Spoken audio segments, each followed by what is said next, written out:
Hello, welcome to ICanFlyy, an institute catering to the training and empowerment of special needs individuals. And all of you who are following us know we are conducting a series of lectures for the empowerment of parents of special needs children as well as parents of neurotypical children. Teaching life skills is the topic of today's lecture. Life skills? We have all heard about it and have more or less an idea about it.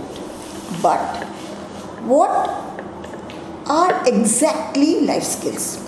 What are life skills?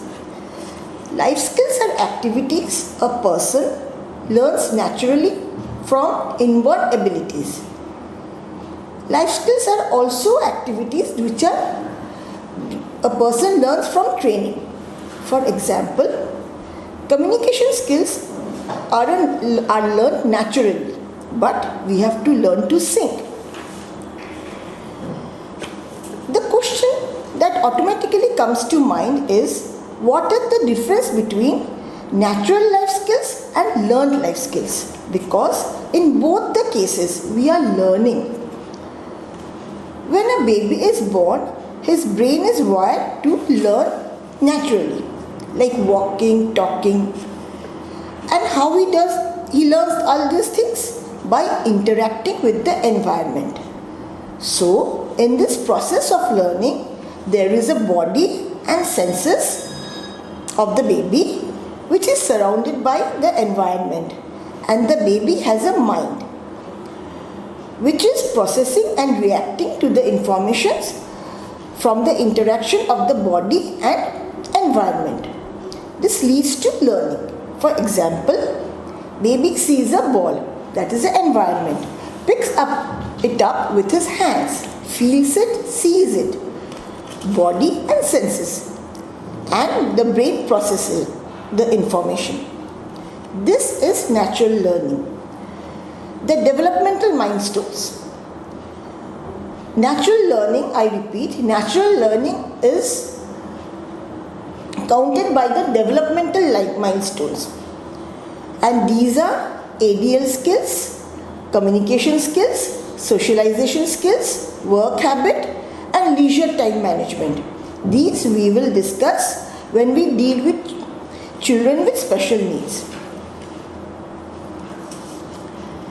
Natural or basic life skills are the foundation of other life skills. Why foundation? Because based on these natural skills, the child, as he grows, learns the essential life skills, which helps him to develop socially and emotionally. Essential life skills are sometimes described as learning to learn skills, which can be developed through daily activities. Life skills are also defined as skills that enables humans to deal effectively with demands and challenges of life. These life skills also have psychosocial component, as they are psychological in nature and include thinking. So what are the objectives of life skill? An individual faces challenges in life, and the objectives of life skills are to teach the individual to effectively deal with the demands of and challenges of life. In psychology, this is termed as psychosocial competency. To clarify life skills, it can be broken down into thinking skills, social skills, and emotional skills. Thinking skills includes critical thinking, creative thinking, problem solving, and decision making. Social skills include personal skills and interpersonal skills. And emotional skills are to react age appropriately to given situation. It all boils down to self-awareness, emotional expression, self-regulation, empathy, and self-motivation. Education of children must go beyond what they learn. Academically in school, a child learns through experiences. It is the duty of the schools, the family, the society at large to allow the child to go through the experiences which will enable him to face the world as an adult and be a productive, responsible citizen. Let us break down these wide areas of life skills and discuss the strategies to teach them. Self-awareness. A person with positive self-awareness will have resilience, adaptability, will have positive attitude to face challenges. Such individuals can also establish good interpersonal relationship as they develop empathy with others. How to develop self-awareness in children? Firstly, be a good role model. Expose them to situations where they can socialize with peer group and face age-appropriate challenges, face problem solving, learn to make friends, teach them to be polite, good manners, thank you, welcome, etc. And teach them to say sorry. It is okay to commit a mistake and admit it, so sorry is important. As saying sorry is important, another behavior is equally important: to ask for help. No one can know everything in life, and it is important to learn to ask for help. Ask for help when and how, that is, how to ask for help appropriately using the right word, right attitude, right manner, and at appropriate time. The second life skill what we'll discuss now is the value of independence. That is, to be self-sufficient, to attain intellectual and emotional independence. Critical thinking, enhancing creativity, risk-taking, making choices, asking questions, logical thinking all lead to stable personality, and these are components of independence. These can be taught, firstly, again through role model, secondly, through experiences, and thirdly, by giving the children the opportunity to make choices from a very young age. And once the child makes the choice, he will have to face the consequences. Teaching cause and effect, knowledge of cause and effect enables the child to make the right choice. There is also something called tangible independence. Tangible independence is to take care of self financially and physically, in present and in future. Child should learn to spend money wisely. Again a choice. Spending money wisely should be taught from very young age. The sooner they learn about the choices and value of the object bought in exchange of money. Hence, the tangible money, value of money. Piggy banks, token systems, pocket money, making list of the family expenditure, dividing money according to family expenses are the ways of teaching money concept. Third life skill, self-discipline. In other words, controlling self to achieve a goal, be it long-term, short-term or immediate. Self-discipline is firstly to have a goal, secondly to have a plan to achieve the goal and stick to the plan till the goal is achieved. Self-discipline is not controlling your child. On the contrary, it is teaching your child how to control self, making healthy choices, taking into consideration the cause and effects or the positive and the negative consequences. Lack of self-discipline tends to have unhealthy habits later in life, from academics to job to household responsibilities to managing stress to avoid temptations. Everything in life depends on how we are planning to achieve our goals and how we are sustaining ourselves to achieve the goals by following the plan. This is self-discipline. Positivity. For self-discipline, planning, we need to achieve the target, the goal, how to plan, and here comes the positive thinking.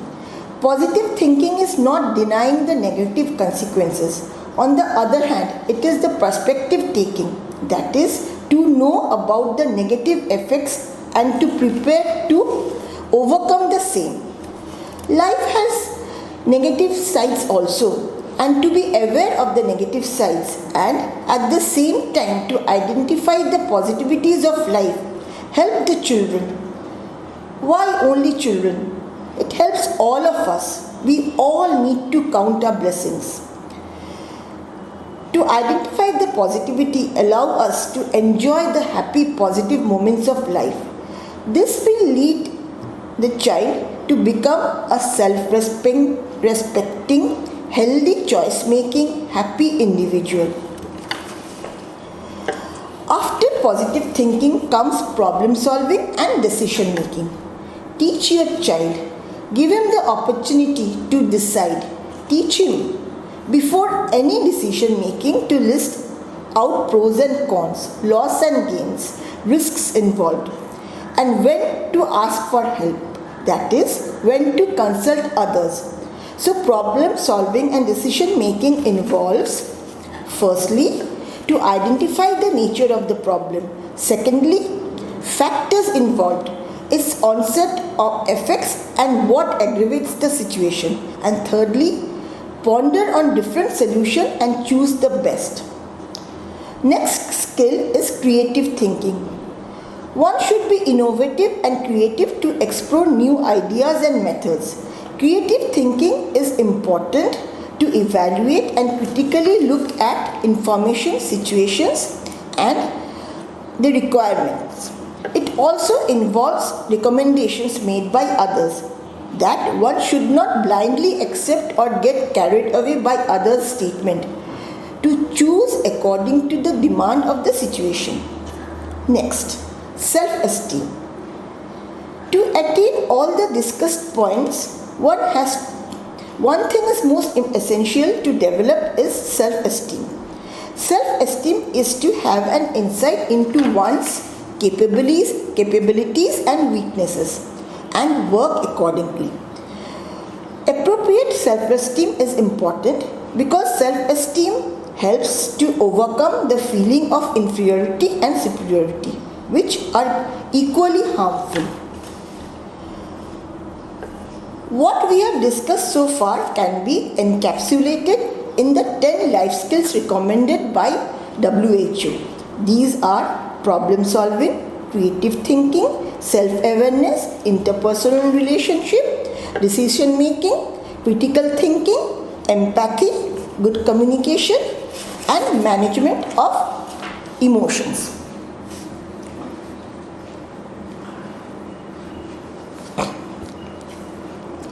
Some basic strategies to develop life skills. First of all, let them to be hand-on workers. Allow them to make mistakes. Let them learn through trial and error. Do some prep work. Teach them. Discuss the pros and cons of the action, the effects and consequences. Then allow them to make the choices and face the consequences. Teach them leisure time activities. Let them learn to be alone by developing hobbies apart from screen time. Teach them to be aware of the surroundings, what is happening around them. News is very important. Discuss news with them. Ask them for their opinion, but this should be done according to the age. Teach the situational understanding. What is expected from them in different situations. Teach them to prepare meals from non-fire cooking to actual cooking, again according to their age. Caring for others. If possible, give them responsibility of a pet. And finally, treat them as an individual who has an opinion. Discuss. Allow them to argue logically to establish their opinion. Now, life skills and special needs children. Do you remember at the beginning of the discussion I had mentioned about 5 areas of natural learning, the milestones of development? They are ADL skills, that is activities of daily living skills, communication skills, socialization skills, work habit and leisure time management. These 5 life skills of children learns by interacting with environment as they are predisposed to learn them. A special needs child is unable to learn these naturally. So, the basic 5 life skills are to be taught. ADL skills mean the activities of daily living skills. The activities a person does for one's own self. These are keeping clean, keeping safe, feeding, grooming, using environment to keep safe and clean, using the social helpers, the gadget around us to do the above like cleaning, keeping safe, feeding, grooming. For example, home living. Secondly, communication skills. That is to express own feeling, demands action and understand the same of others and act accordingly. Communication skill is not speech. Speech is a medium of communication, but not all speech can communicate. At the same time, there are communication which do not involve speech. Non-verbal communications like gestures, sign language, alternative augmentative communication or AAC. These are to be taught to the child who is not learning to speak or communicate naturally. Then comes socialization skills, which is closely linked to communication skills. Socialization skill is teaching the child the expected behavior in any given situation. Teach the child exactly what to do in the given situation, how long he should do it, and what he will expect next. Work habit is whatever we do using our gross motor and fine motor skills. Again, everything we do. Children with special needs cannot learn work habit for various reasons. For example, sensory issues, attention span, lack of hand dominance, lack of physical development. All these areas should be dealt with to teach work habit. And finally, leisure time management. Often parents report to us that child can work for the whole day if we sit with them. But he cannot be left alone unattended for a minute. Teaching the child to spend time on his own, not disturbing the environment, is very important. This teaches the child to have control on self and give relief to the caregiver.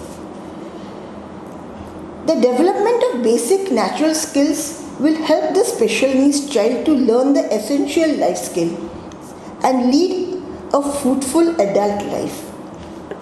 To conclude, I would like to emphasize that repeated research have proved all the life skills can be developed and learned by sustained practice, practicing unless they become a part of our behavior. Thank you.